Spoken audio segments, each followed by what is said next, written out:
pas. Ne cherche pas à avoir ce que l'autre a. Bénis Dieu par rapport à ce qu'il te donne. Mais toi, tu n'as qu'à chercher Dieu bien-aimé, parce que la bénédiction ne se trouve pas entre les mains de ton frère, ni de ta sœur, mais la bénédiction est entre les mains de l'Éternel, qui a fait le ciel et la terre. La Bible a dit, David a dit, je tape mes yeux dans ta montagne, d'où me viendra les secours. Les secours ne viennent ni de l'Orient, ni de l'Occident, mais les secours ne viennent que de l'Éternel.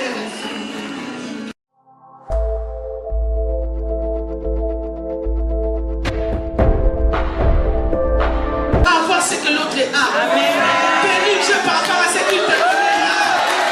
Mais toi, tu n'as qu'à chercher Dieu bien-aimé, parce que la bénédiction ne se trouve pas entre les mains de ton frère, ni de ta sœur, mais la bénédiction est entre les mains de l'Éternel, qui a fait le ciel et la terre. La Bible a dit, David a dit, je tape mes yeux dans ta montagne, d'où me viendra les secours. Les secours ne viennent ni de l'Orient, ni de l'Occident, mais les secours ne viennent que de l'Éternel.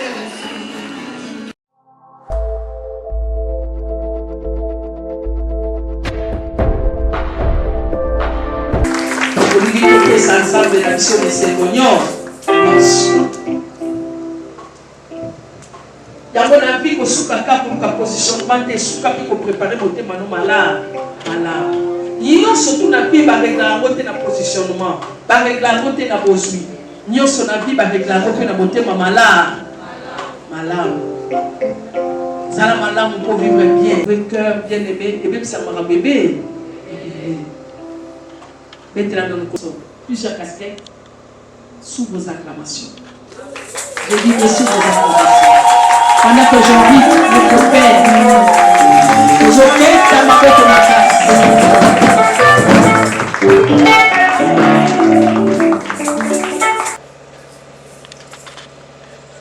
Je bénis le Seigneur pour cette soirée, pour la grâce qu'il nous a faite d'être là. Je remercie l'intervenante qui vient de me précéder, Maman Annie. Dieu te bénisse pour l'enseignement, le message, et surtout que tu étais très pratique. J'en bénis Dieu. Alors là, je vais faire les résumés. Je ne vous prends que 20 minutes. Et je suis fidèle au temple. Amen. Alors, Maman Annie nous a parlé de la maison de Aman et de Zeresh. Alors moi, je voudrais faire les résumés de cette maison en deux termes, en deux points. Quand j'ai entendu l'intervention de sa servante, le commentaire de l'apôtre Bibiche aussi, j'ai donné deux conclusions. La première, c'est le problème du cœur de l'homme. Le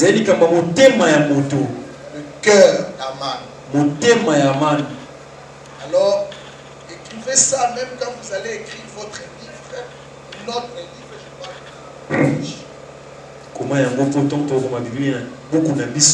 le gros de problème de Aman, c'est le cœur.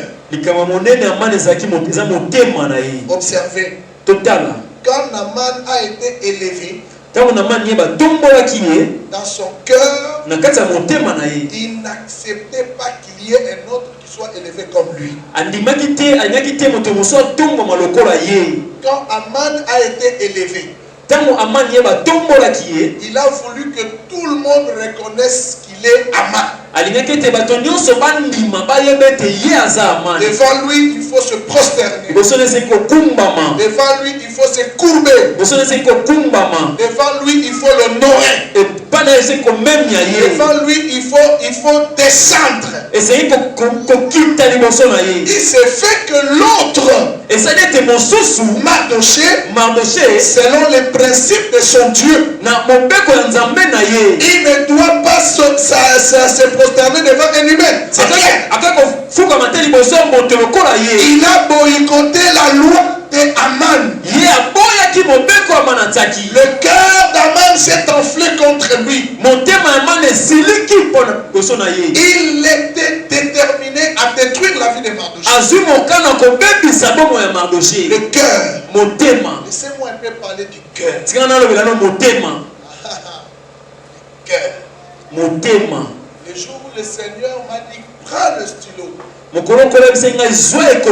vais t'enseigner sur l'homme. Depuis ces jours-là, excusez-moi, j'ai réduit la confiance en l'homme.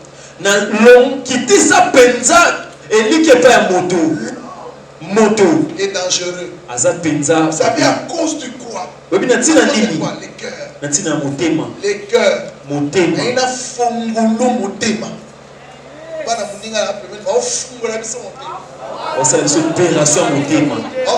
Chirurgie. Mais chirurgie cardio-spirituelle. Motema yaya. Le cœur de l'homme.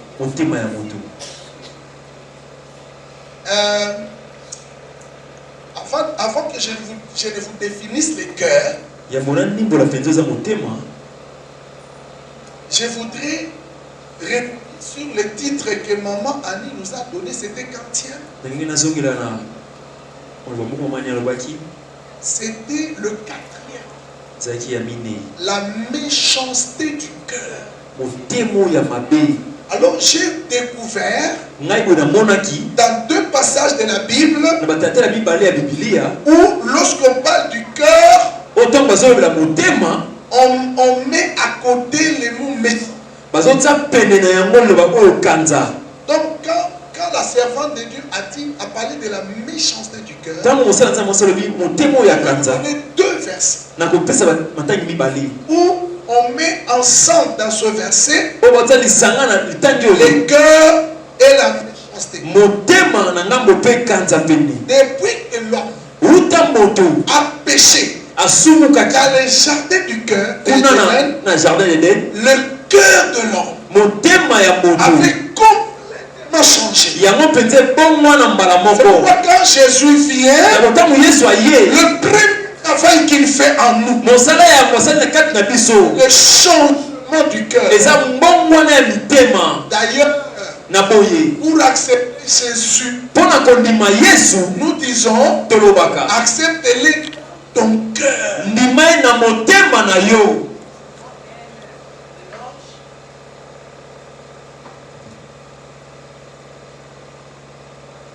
Nous disons qu'il faut l'accepter de tout ton cœur. Le cœur de l'homme. Les problèmes avec les gens. Les problèmes des gens avec qui nous vivons. C'est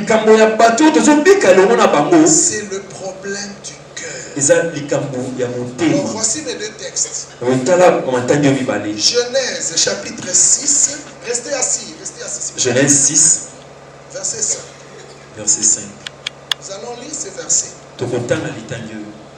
L'Éternel vit la méchanceté des hommes était grande sur la terre et que toutes les pensées de leur cœur se portaient uniquement vers le mal. Je reprends. L'Éternel vit que la méchanceté des hommes était grande sur la terre. À cause de cette méchanceté, leur cœur et leurs pensées se portaient chaque jour vers le mal. Cœur méchant motema. Non, méchanceté, cœur mal.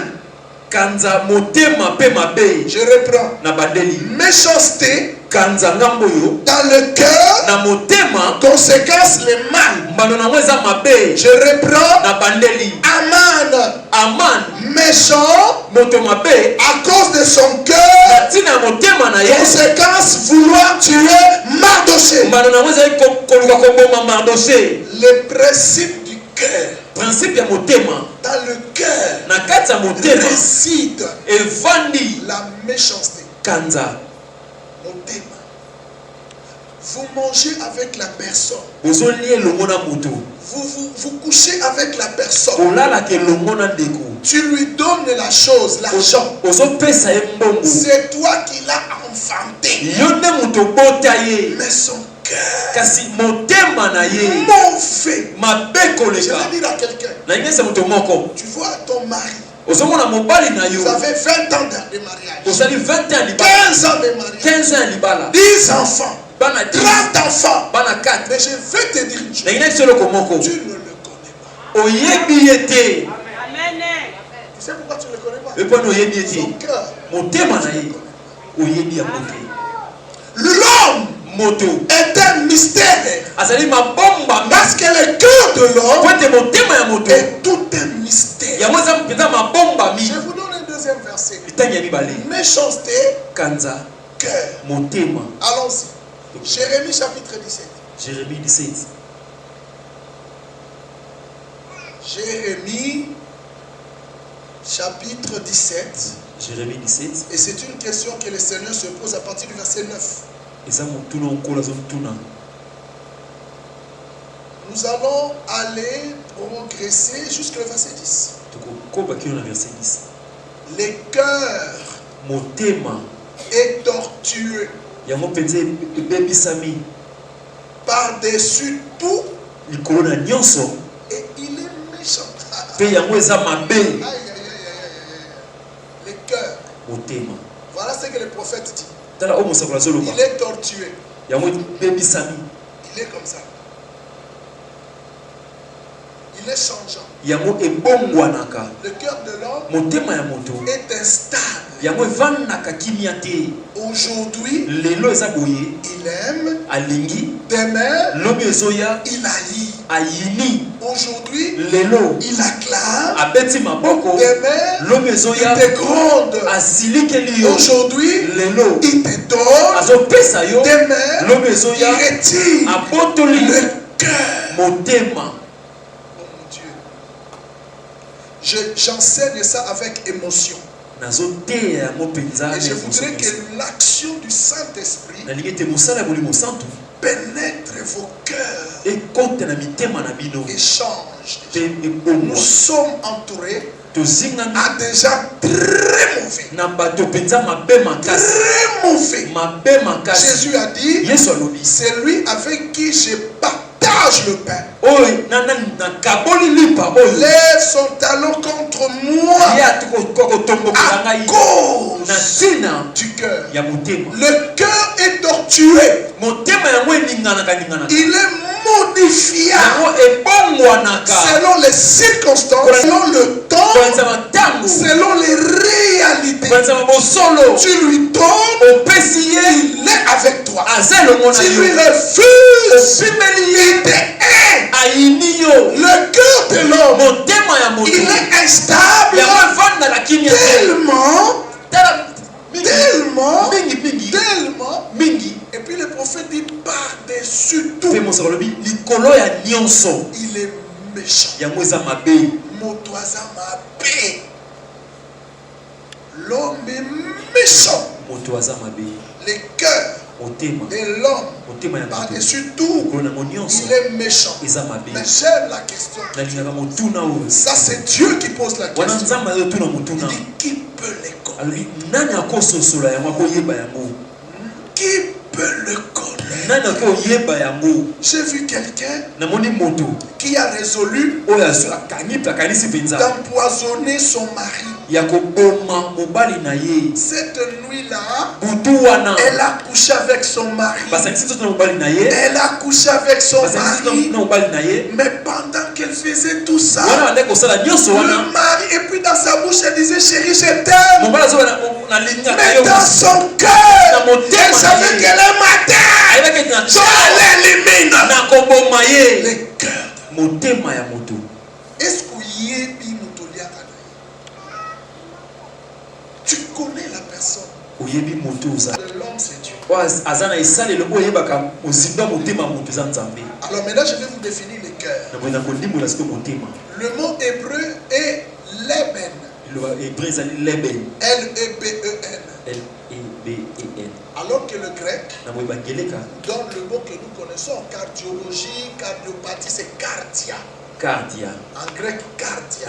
C'est là où il y a tout cardiopathie, cardiogramme, cardia. Maintenant, remarquez comment les Hébreux définissent les cœurs. Les Hébreux disent les cœurs, c'est ce qui est profond. Les cœurs, c'est la profondeur. Comment? Les cœurs, c'est la profondeur. La profondeur. Donc, tel que vous êtes là, personne ne connaît ma profondeur. Tu ne connais pas la profondeur de tes enfants. Tu ne connais pas la profondeur de ton mari. Tu ne connais pas la profondeur de ta femme. Il y a en toi une dimension qui échappe à l'homme. Et cette dimension, c'est ta profondeur. Et cette profondeur, c'est ça ton cœur.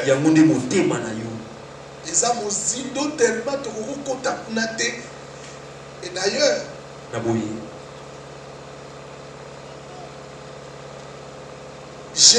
Dieu a donné un principe du cœur entre l'homme et lui. Il dit l'homme regarde à ce qui frappe les yeux, apparence. Mais l'Éternel regarde dans la profondeur. Donc nous avons deux regards différents, deux visions différentes. La vision extérieure qui est de l'homme et la vision intérieure qui est de Dieu. Parce que l'homme ne sait pas regarder à l'intérieur. Ça ne lui appartient pas. Il ne comprend rien. Il ne connaît rien. C'est ça une des raisons fondamentales des divorces aujourd'hui. Pourquoi tant de divorces? C'est là un des problèmes. Olinga Mwasi, tu as cherché l'homme, tu as aimé la femme. Est-ce que est-ce que tu le connais? Otali nzoto, okimeli nzoto, nzoto te. Tala na kati na ye. Yo yebiete. Onzambo tikinga, soki na yebaki, na lokolo yebaki te. Ola na nzoto, ola na libanda. Dieu regarde là. Vous voulez mettre un collaborateur. Pomoni ayaka avant lobi, ceci ya osala. Oyebi. Boyebi ayaka askomba kama église abongisi basani aza sele atandi baba olobi boyebi ukuma kolela ukuma koloba nzambe soki toyebaki parce que biso nyonso tosala erreur wana nous avons considéré l'extérieur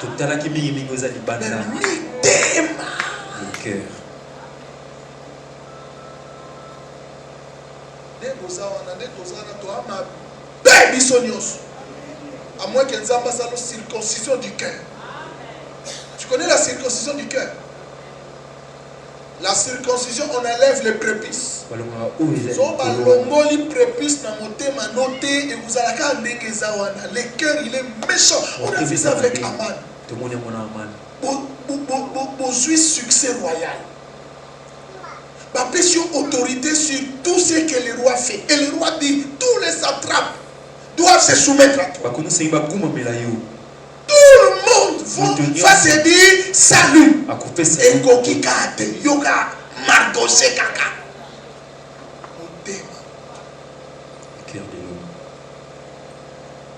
Moi je ne comprends pas comment aujourd'hui Kinshasa est devenu le lieu de poison. Le lieu de Kinshasa est comme une boca de poison.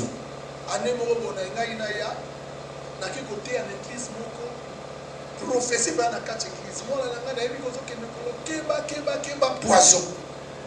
Na ke côté mon seul ensemble ya binzamba zo sanga yi keba la poison na ko. Na ke bo na suis tracé message sur le poison. Dans na zo ya Kinshasa. Na suis micro na okenango na uti na poto. Na ye nango. So na kete ya na bidon mai na tambola na 6 personnes na chindon okita mi balé liboso mi balé na sima mo pénétrer dans la chambre.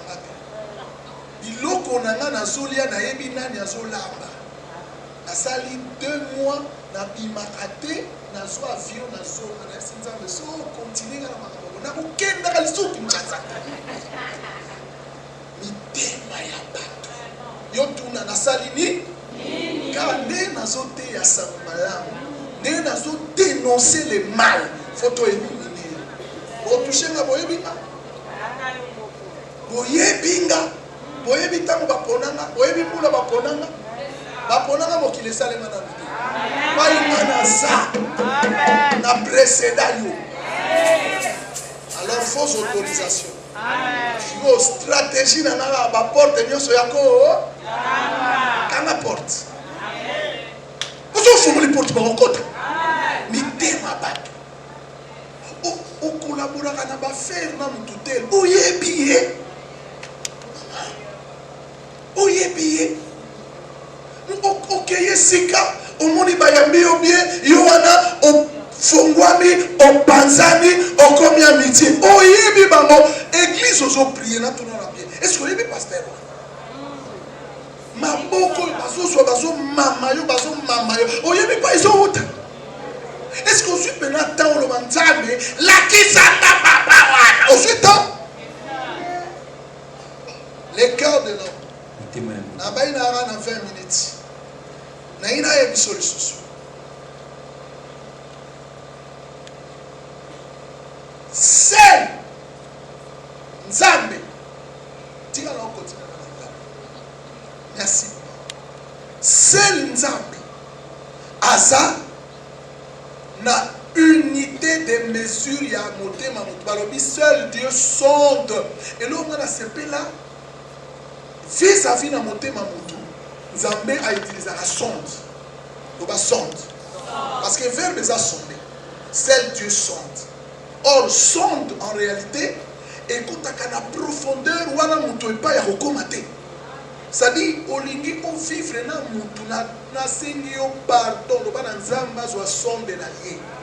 À mesurer état ya motema na yé pour beaucoup de relations. Parce que beaucoup de gens beaucoup de faire, mais le col yebi motema te on a danger. Pourquoi? Parce que c'est du dedans du cœur de l'homme que viennent tout. Kindoki na motema, muyibi na motema. Et comme vous imaginez qui maman zoloba, maman yo lobaka, le col ya bimi, gabe na ko bima. Amen. C'est de sali revanche. Est-ce que tout nanga muto ya sali revanche wana nyoso wana makanisi kwa que le sala revanche et uti wapi? Motema. Talaka mutu méfie-toi. Limisanga na lobango. Tala mutu après loba méfie-toi. Ya wala faut se na discernement. Oyeba nani oyo ngana zana ye na que dernièrement quelque part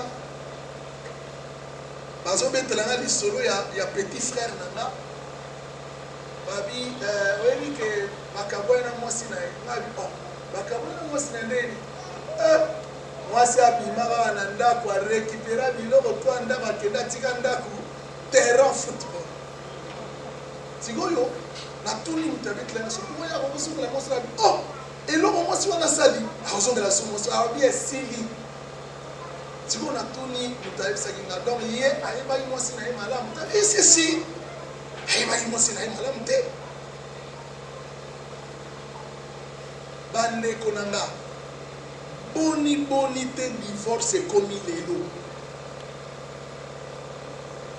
bozolinga basi bozolinga mibali mais bozobosa na dimension moko bino botala dimension extérieure bozobosa na dimension moko oyo ebombama na kati na bango oyo badécrit comme méchanceté lokola moto oyeba ye aza te eza kaka nzambe avant osengage luka nzambe luka nzambe loba yo oyebi ye koleka nga olobi na nga nini eza erreur ya vie na yo destine no ekoti na problème lelo mpo osala choix na yo oyeba motema motu te lelo ozosala boye soki oyo oyebisaka nzambe asala nini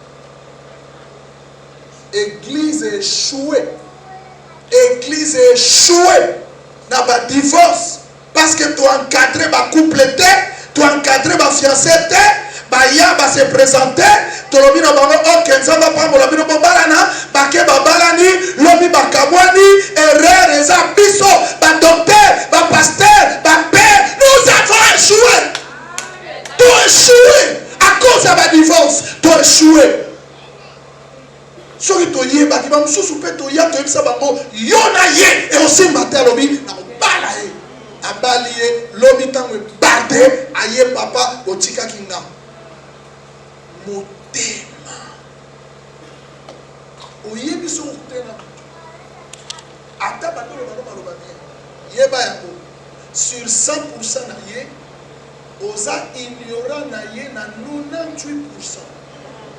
Oyebi ye kaka na 2%. Tango okota na libala tango bando vivre tala phrase oya soki na yebaki bon na ina edeo na episode oyebaki yete pe otikala po yo oza limité eza na mutu ayebi ye luka mutu ayebi ye ala kiso ndenge yaza po ataliso ye to yete motema keba baliaka na mutu kosto aman quel cœur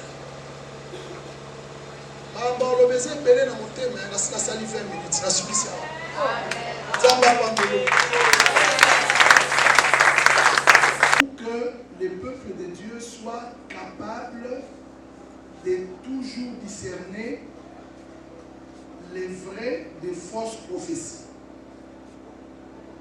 Ce n'est pas que je suis contre les prophéties, mais c'est que je souhaite que les enfants de Dieu soient capables de comprendre et de connaître la vraie prophétie par rapport à une fausse prophétie. Donc, enseigner. Révéler sur les enseignements, faites des ateliers, organisez des forums, faites des séminaires, des conventions sur le thème de la prophétie du discernement. J'ai préparé un enseignement.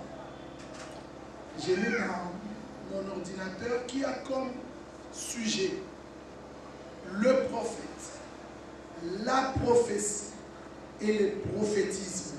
C'est très profond. Ces genres d'enseignement, on doit les avoir. Le problème, papa, dans l'église n'a plus un problème. Toza va pasteur, toza limité des fois dans l'enseignement. Ba docteur Nzambe baza. Mais puis sur le pasteur, tout le monde va dans la porte de docteur. Nous sommes au bureau, nous papa, sommes bénéficiés, église et on a terre qui tourne les kangaï, on attend sous sa yibinga bandini. L'église doit vivre tout le saint ministère. Mais dans les églises où on ne trouve pas la part du ministère d'enseignement, il faut chercher un docteur pour que le peuple de Dieu soit bénéficiaire de toutes les grâces et de tous les dons d'Éphésiens 4 et 11.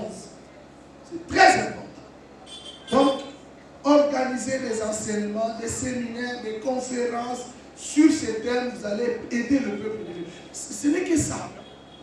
Ce n'est que ça. Ce que vous venez de dire là par rapport au discernement. Ok. En allant au sens du mot, le discernement, cela veut dire percevoir quelque chose, le savoir par l'esprit. Ce que j'allais juste que vous puissiez m'éclairer sur le but du discernement spirituel et le but du discernement ordinaire que vous venez de nous dire là. Voilà, très bien. Discernement des esprits, c'est ça. S'il y en a deux. Le but du discernement des esprits, c'est de découvrir l'origine, la source, la provenance de l'esprit qui agit dans un individu. J'ai donné l'exemple de Paul. En fait, cette femme-là disait des choses vraies, mais ce n'était pas par le Saint-Esprit de Dieu. Alors, avec le don du discernement des esprits, on a facilement, Paul a pu détecter avec beaucoup de facilité l'esprit qui animait la personne. Ça, c'est le but du discernement des esprits.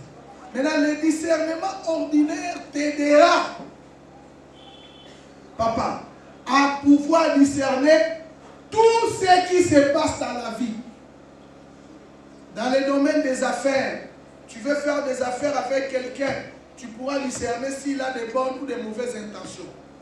Dans le domaine du mariage, par rapport à la volonté de Dieu, les choix des études qu'il faut faire, tout le reste de la vie est parsemé des éléments qui nécessiteraient, je les mets en ce mode-là, parce que ça peut ne pas se faire, qui nécessiterait, c'est vraiment le conditionnel, le discernement. Tout ce que nous faisons sur le discernement. Même voyager, il faut discerner. Alors c'est cela la raison du discernement ordinaire. Mais nous, en tant que chrétiens, ce discernement ordinaire doit être guidé par la connaissance de la parole de Dieu, par la sagesse humaine ou divine que Dieu te donne, par l'intelligence que tu as, par, on a aussi dit quoi? Sagesse, discernement, connaissance, et puis, pardon, renouvellement. Voilà. Merci beaucoup. Il a posé une question sur la vigilance des leaders par rapport à ces brebis. Leader na kobanga ba berger voleur, ba destructeur, et que brebis à découvrir, donc à découvrir kokende et pas oyo, on parle de Dieu. Donc la sainte doctrine, la parole, la vraie parole. Donc par exemple les enseignements comme sexe. Alors le leader a refusé. Et brebis a accueilli, donc a désobéi, mais elle est partie quand même. Ma question est-ce que brebis acte oya sali? Ils ont désobéissance? Ils ont une punition ou pas? Est-ce que sali mabe ou malam? Question accueilli pour la ligne pour ne pas y sali. Pasteur n'est pas à terre. À terre, à plus malam. Pasteur n'a pas à la délarée malam. Eh bien, pourquoi on dit qu'un pasteur? Accueilli pour la koyoka ta ozonga. Ah, bela tia lomwete. Ok. Mais pasteur a koyi. Où? Si vous brebis accueilli quand même, est-ce qu'à désobéir à Salimabé? Donc c'est un peu ça. En tout cas, par rapport à ça. Ouais. Le quoi la senga kinzela, on va te limbata oui. Mais moi na ke quand même. Moi na fois ça la restitution ya maté yasu. Papa nemi ko boya kina kine. Place na kei documentation ya ngouyo. Qu'est-ce qui a poussé Brebis Wana à Kinde Ayokaye? Je trouve que ici, quand moi, insuffisance il y a enseignement, to bilei o azolia, et ils ont kokapena na estomac na été, ils ont créé ma vide. Alors, aïe dit qu'un jour peut-être là, nambela wana appel, que parcours open na okota yango. Mais eloko les athées, sikoyo, papa zoni na tena kende pourquoi?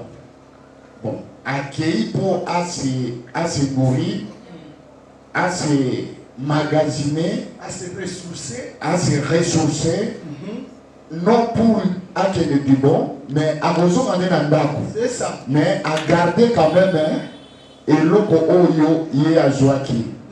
N'a pas ya papa, ce qui papa a déjà na mon message ya bongo, il faut que papa habite la malam. Ok. Pourquoi bana onazana bango babimaka bakebekolia na ndako ya voisin?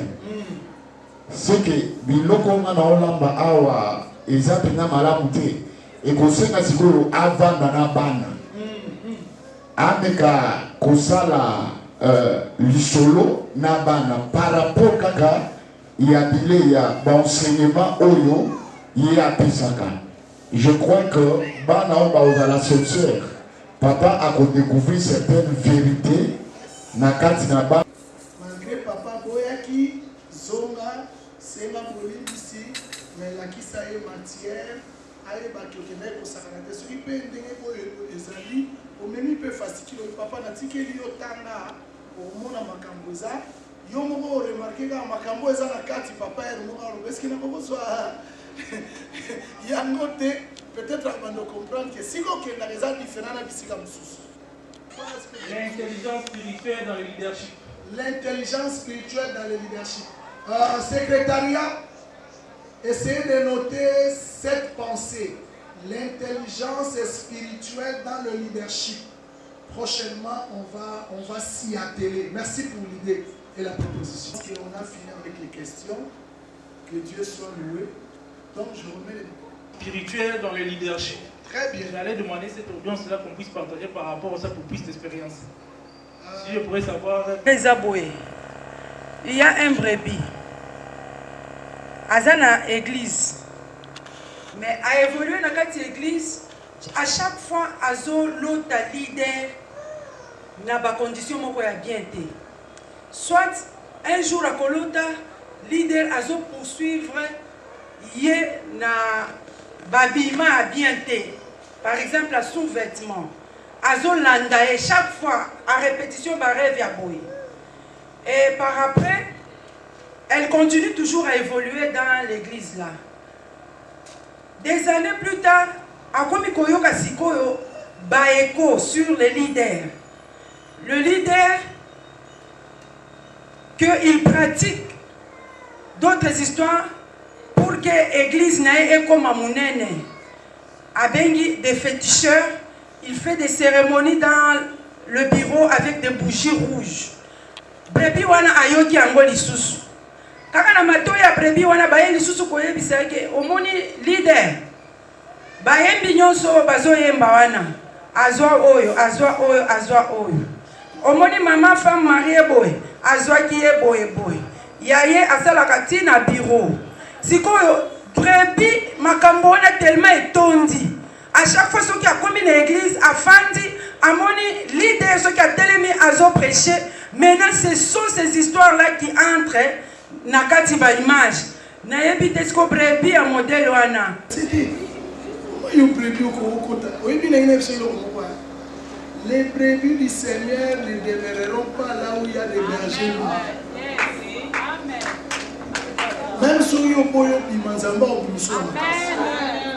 Alors que les artistes ko ba biso makasi.